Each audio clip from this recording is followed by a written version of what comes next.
What's up, guys? Welcome back to another video.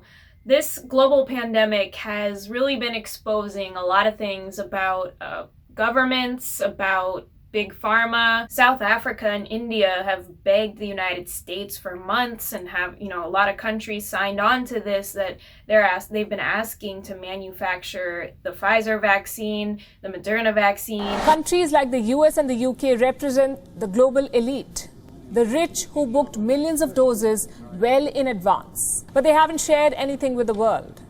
And they're making sure this system does not change. They will not share vaccines. They will not share vaccine recipes. Life-saving drugs have been locked in patents. As India's coronavirus crisis spirals, they are running out of vaccines.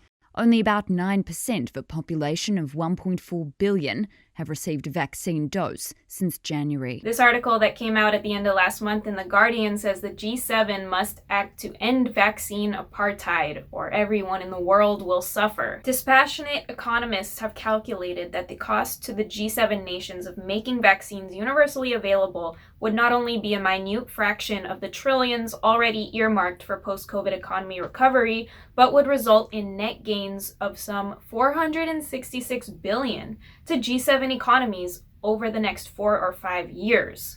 Conversely, a failure to respond adequately would drive vulnerable economies further into decline or chaos, leading to global instability as states face failure. Indian government realized very early that it's one of our strengths to manufacture vaccine and supply in large quantity. India is one of the world's biggest manufacturers of vaccines. India's poor, who make up the majority of the population, are far more concerned about the daily health challenges they face from poor sanitation and hunger.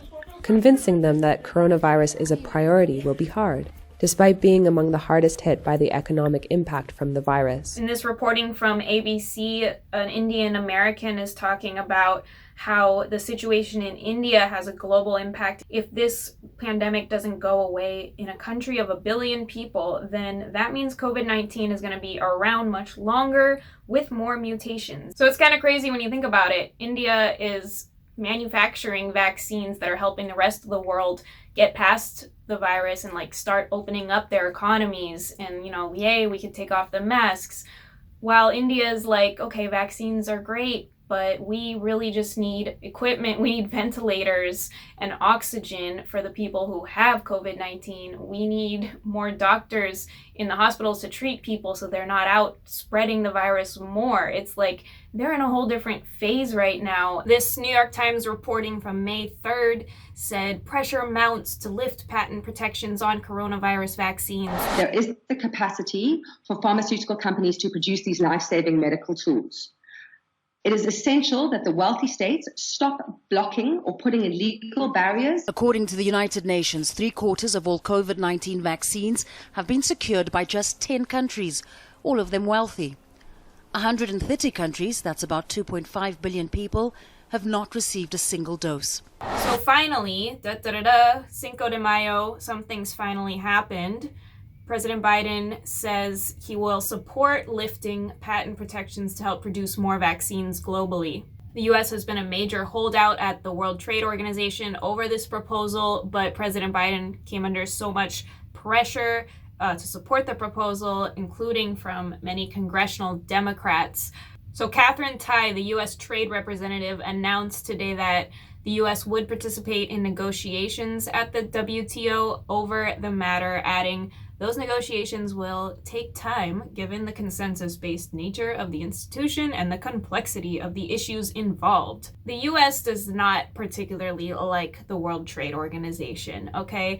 The U.S. loves the World Bank and the IMF because they have a ton of voting power. They have the most voting power. Frustration with hyperglobalization, China's economic imperialism, and a seemingly broken world trading system is boiling over to serious calls for the United States to withdraw from the World Trade Organization. For the first time since 2005, lawmakers from both parties and both houses of Congress are pushing to pull the United States out of the trading body it helped create. The World Trade Organization keeps asking the United States to play fair.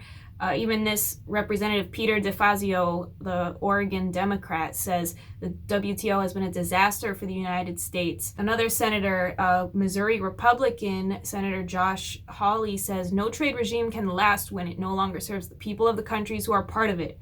So, and it says, our interests and those of the WTO diverged long ago. It's a policy of America only. America wants to dominate. This is one of the major reasons behind companies moving in India. The average monthly wage for a Chinese labor is between $140 to $340. And in India it is as low as $70 to $200. So it is significantly cheaper to manufacture any products in India compared to China. It's very important to the United States that it stays poor because you're getting half the price or less for labor when you're outsourcing to call centers, when you're outsourcing manufacturing, because there is such the wide gap between the poor and the rich. Starbucks is what it is because it's been able to acquire coffee beans so incredibly cheaply. And you can get a shot of espresso here for the equivalent of about 5 cents. That's basically what America's global capitalism runs on at the foundation. Is it needs people who are willing to work rates that people wouldn't work for in the States. We have not seen that many deaths due to COVID as we have seen because of hunger, at least in India. So that for poor, it's not they are not really concerned about whether they will get vaccinated or not. We can just only hope that herd immunity, human immune systems beat out this virus before it gets worse. Thanks so much for watching the video, guys. Please give it a like, subscribe if you're new. Take care. I will see you again in another video. Bye for now.